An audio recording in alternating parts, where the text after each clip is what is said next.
Coach picked first in the preseason poll. Talk about what that means to the program.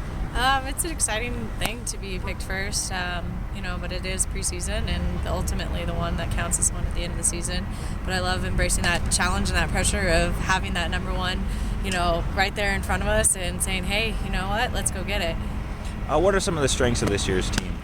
I think the fact that we have so many returners is definitely a huge strength, and we have some senior leadership in the circle with, Ashley and Jess, and I think that's huge. I think we've got, a good core group of our infielders back, and our outfielders are all the same, so I think it's definitely having almost all returners come back. I think that's going to be a huge plus for us, a little bit of maturity there.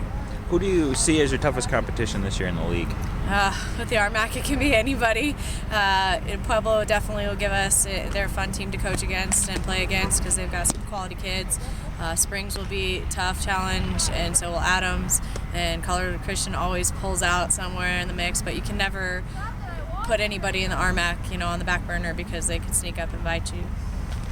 Jessica Severinsen named preseason pitcher of the year. Talk about what makes her such a dominant pitcher in this league. I think that the fact that she has such command in the circle and her presence in the circle, not only can she throw the ball extremely hard, she can move the ball as well. And I think that is an intimidating factor for a lot of people. And I think the fact that she's just there as a senior and has been at a high level and has come back down to kind of show what she's worth is definitely something that's a huge plus for her. Nicole Robinson, Michaela Kovac, also on the preseason team. Talk a little bit about them. They're young, they're sophomores. It's exciting. Michaela sure came out of her shell last year. It was fun to watch her grow and develop as a sophomore, or as a freshman leader on the field. And Nikki hit some patches, but I think her best thing is that she was consistent.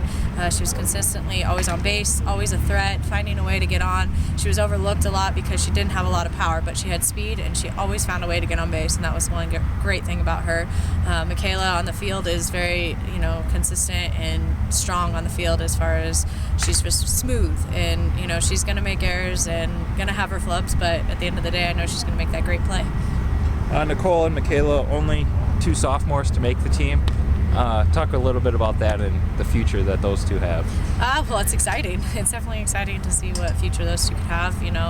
Sophomore year is definitely going to be a huge test for them to see where they can go, and hopefully continue to grow from what they had and not fall into the sophomore slump, as they like to call it, and I think that their mindsets won't let them do that, and their competitive drive won't let them settle for anything less than that. All right.